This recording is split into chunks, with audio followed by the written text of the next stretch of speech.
This video is brought to you by IXL, used by millions of students worldwide to get ahead in math, English, and more.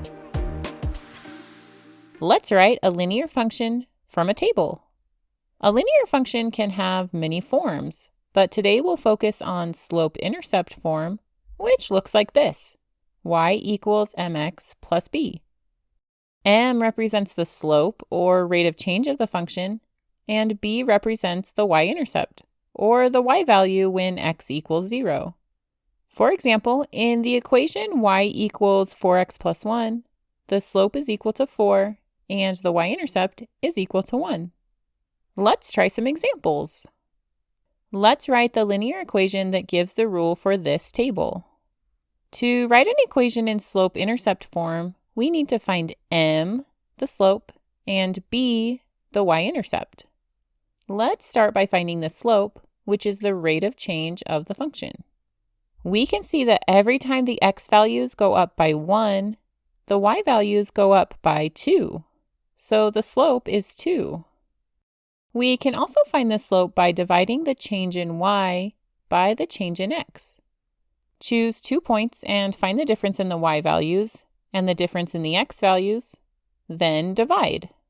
Okay, now to find the value of b, we can choose any point to plug into the equation, along with m equals 2, and then solve for b. Let's use this point, 5, 10.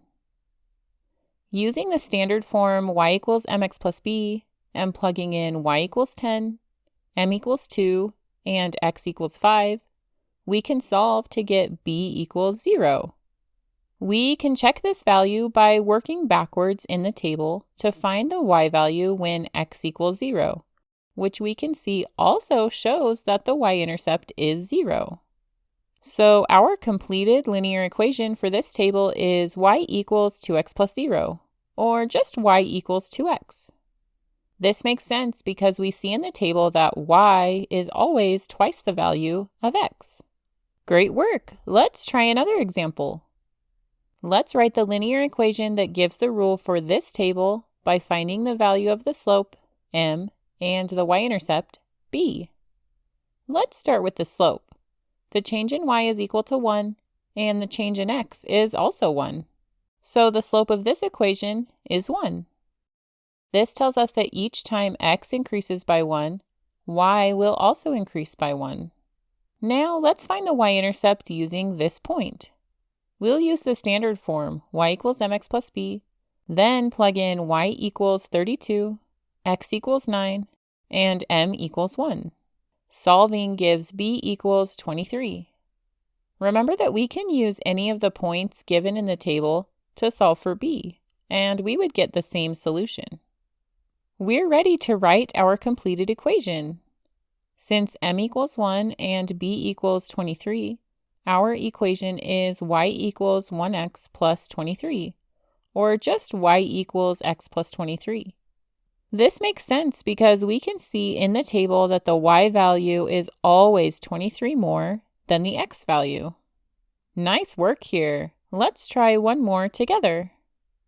Okay, we know that we need to find the value of m, the slope, and the value of b, the y-intercept, to write a linear equation. This time, the x values in the table are not consecutive. The change in y and change in x are different depending on which 2 points in the table we use, but the ratio will be the same. For example, if we use this point and this point, the change in y is negative 12, and the change in x is 4, which gives us negative 3 when we divide.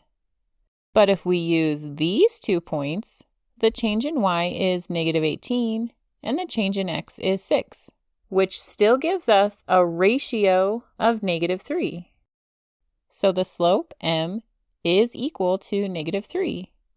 Let's use this point to find the y-intercept. Plugging in y equals negative 56, m equals negative 3, and x equals 16, and solving gives us b equals negative 8.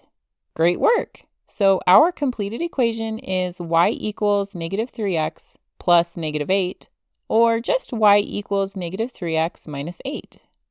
We can check our equation by plugging in any of the points in the table, like this, and making sure it gives us a true statement.